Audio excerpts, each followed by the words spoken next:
Cette année encore, l'été belge a connu son lot de jeux de rôle grandeur nature.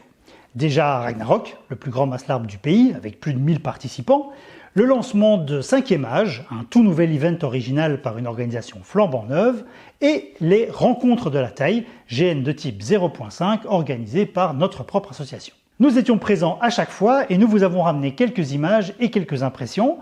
Alors, retour sur ces 3 événements pour vous rappeler de bons souvenirs ou pour vous rattraper sur ce que vous auriez raté.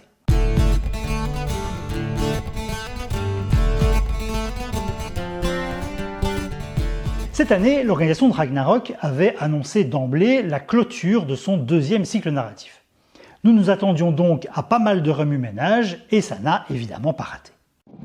Cette fois, le rassemblement des caravanes de Tanak a lieu dans les terres du Nord, loin de l'oppression impériale des épisodes précédents.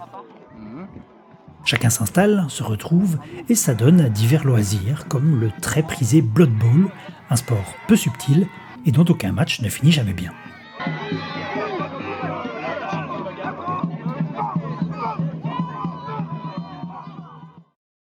Mais si les nomades ont décidé de s'installer ici, c'est parce qu'ils sont à la recherche de la dernière arche fonctionnelle qui permettrait de renouer contact avec les dieux.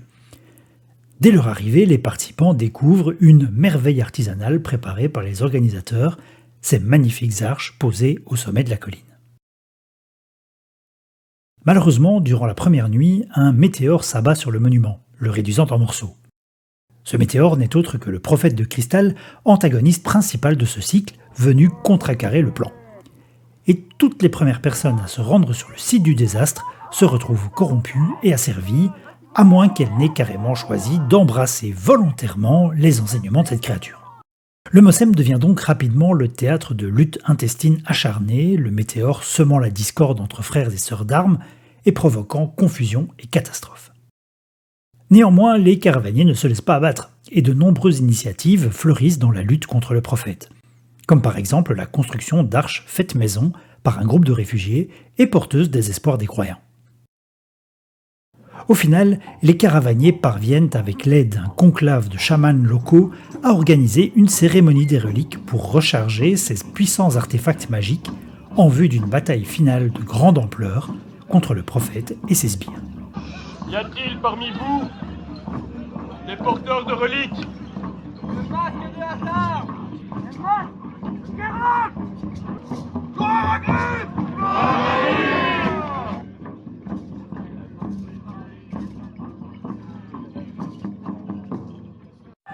Voyons, je vois un tabard blanc et vert, là, un petit peu, voilà, celui qui lève son nez. Bah, à mon avis, lui, il répond à l'appel du météore. Alors, eux, ils vont réparer la porte mobile. Le McGregor, là. Ah oui. En parallèle de ces événements principaux, il s'est également passé beaucoup d'autres choses en ville, entre les tablées complètes de vampires, le retour des diables de la couronne grise et plein d'autres rencontres du 3e type. C'est là toute la beauté de l'univers de Ragnarok. En parallèle des enjeux majeurs et des batailles épiques, existe un jeu plus intime, se déroulant dans les groupes et jusque dans nos arrière-salles. Un jeu tout aussi important. Un excellent événement pour nous, malgré un départ un peu compliqué. Nous avons en effet été contrôlés avec notre camion de matériel sur l'autoroute et nous étions en surcharge.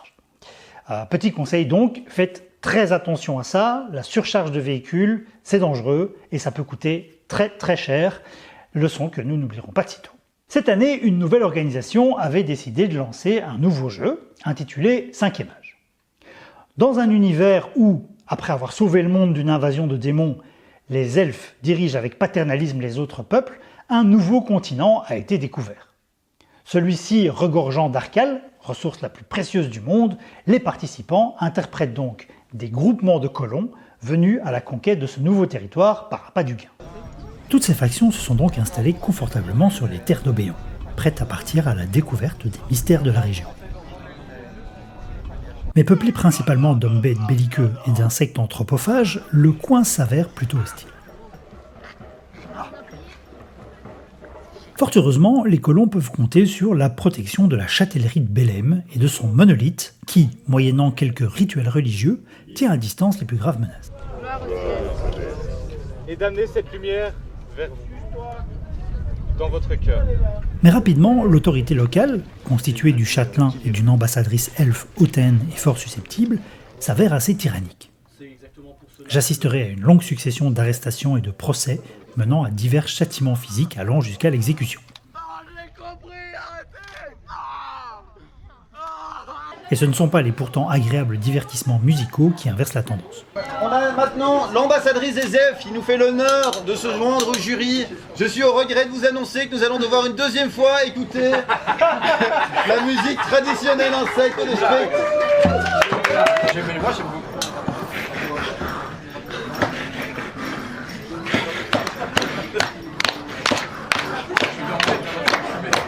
Les gens tapent dans les mains, ça doit être... Hélas, mon cœur n'est pas à moi, il est à vous, ma douce amie.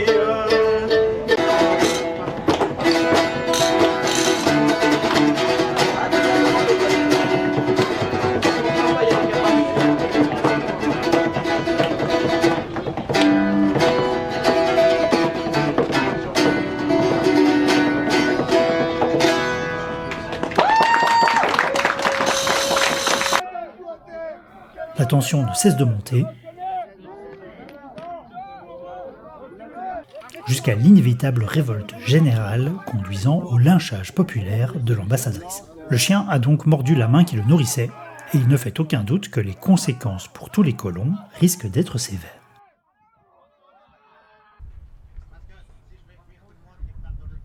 Pour une première, c'était un événement assez réussi, malgré pas mal de difficultés organisationnelles et climatiques, l'organisation essuyant notamment une sévère tempête le dimanche. Mais nous souhaitons en tout cas à cette jeune organisation une très bonne reprise et beaucoup de succès dans la suite de cette aventure.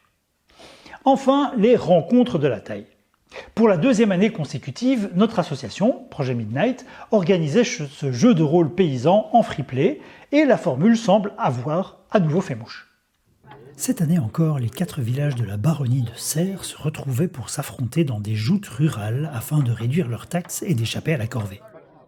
Parmi les épreuves, on retrouvait bien sûr les classiques ayant marqué la première édition, comme la pêche, la chasse ou la légendaire épreuve de cuisine. Une emphase supplémentaire était par contre mise sur les épreuves proposées par les villages pour un résultat forcément cocasse. Nous avons notamment eu le plaisir d'accueillir un éleveur de Skedesh, ces petits dragons miniatures cracheurs de feu, qui ressuscita une tradition ancestrale d'affrontement des petites créatures. Nous avons donc pu assister à la plus grande mêlée de Skedesh jamais vue de mémoire de dresseur.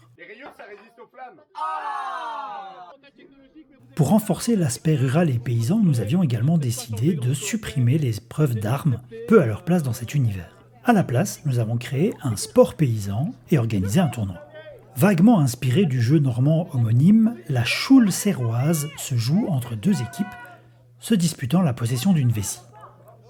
Celle-ci ne peut être lancée que par la tresse et on marque un point en la plongeant dans la mare située au milieu du terrain. Quand la choule est interceptée, l'équipe en défense doit la faire repasser par son village afin d'en prendre possession et de pouvoir passer en attaque. Un tournoi qui a donné lieu à de grands moments de bravoure et autant de mauvaise foi. Nous partagerons bientôt les règles afin de répandre ce magnifique sport paysan.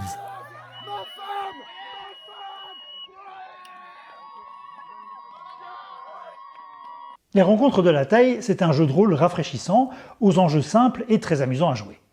Une proposition qui semble avoir trouvé son public. Et voilà pour le résumé de cette saison bien remplie. Comme je vous l'ai déjà annoncé, pour moi, elle ne s'est pas tout à fait arrêtée là. J'ai en effet participé début septembre à Miskatonic University, mon premier GN international. Mais ça, c'est une autre histoire dont je parlerai dans 2 semaines. Nous découvrirons ensemble le contenu de ce jeu très bien construit. D'ici là, portez-vous bien et continuez à jouer. Tchuss!